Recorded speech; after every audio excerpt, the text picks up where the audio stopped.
Hello, Ram Ram सा। आप सबने प्रणाम। माँ कुंजल कथा कहानियों में आपका स्वागत है। और आज आप अनंत चौदस की कथा सुनो। भाद्रवा शुक्ल पक्ष चौदस को ये व्रत कर्या करें। सूत जी कहते हैं, पांडवों ने राजश्री यज्ञ किया। यज्ञ की बहुत अच्छी व्यवस्था की गई, जिसमें विश्वकर्मा जी ने स्वयं आकर यज्ञशाला का मंडप बनाया। ऐसा मंडप ना कभी बना और ना बनेगा। दुर्योधन को बहुत जलन हो रही थी आहुतियाँ देखकर, यज्ञ देखकर। दुर्योधन आया, उसे लगा यहाँ जल है। कपड़े ऊपर करके धीमे धीमे पानी में चलने लगा, लेकिन वहाँ पानी नहीं था।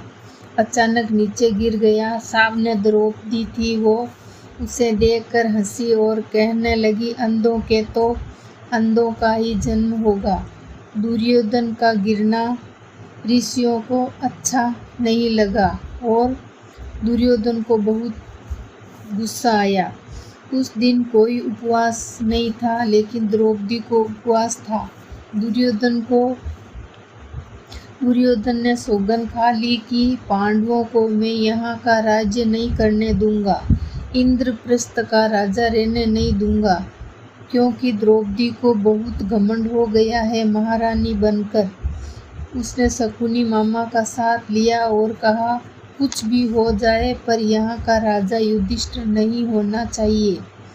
तो शकुनी ने कहा, मैं जुए का आयोजन रखूंगा और मैं सब कुछ जीत कर तुम्हें समर्पित करूंगा। वहाँ पर जुए का आयोजन रखा गया। हाथी पर चढ़कर पांडवों को न्योता दिया गया और बहुत बड़ा जुए का आयोजन रखा, जिसमें शकुनी कपटी की वजह से पांडवों की हार हो गई। हार में 12 साल का वनवास और 1 साल का अज्ञातवास उसमें मिला। जिसमें कोई पहचान लेगा तो 13 साल का वनवास फिर होगा।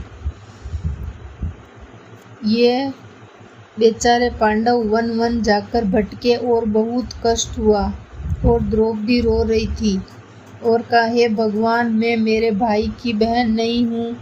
हे कृष्ण, आपकी भी बहन हूँ।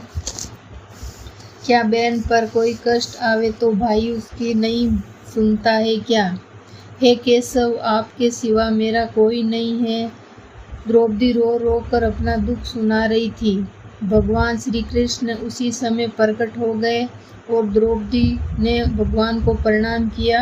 उसी समय श्री कृष्ण ने कहा, अनंत चतुर्दशी का व्रत करो। युधिष्ठिर ने कहा कि हम कौन से देवता को मनाए जिससे हमारा अज्ञातवास कट सके और राज्य वापस मिल सके।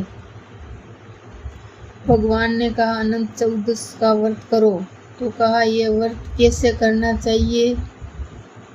तो श्री कृष्ण ने कहा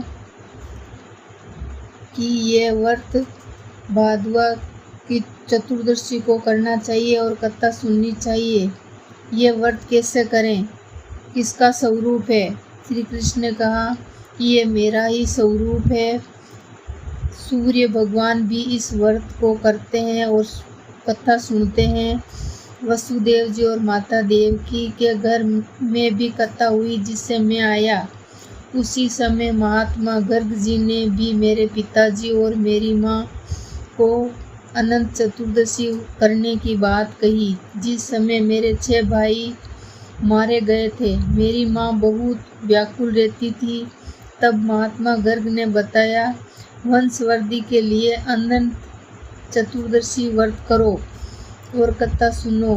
भगवान ने कहा, जो लोग बहुत ज़्यादा परेशान हैं उन्हें यह व्रत जरूर करना चाहिए।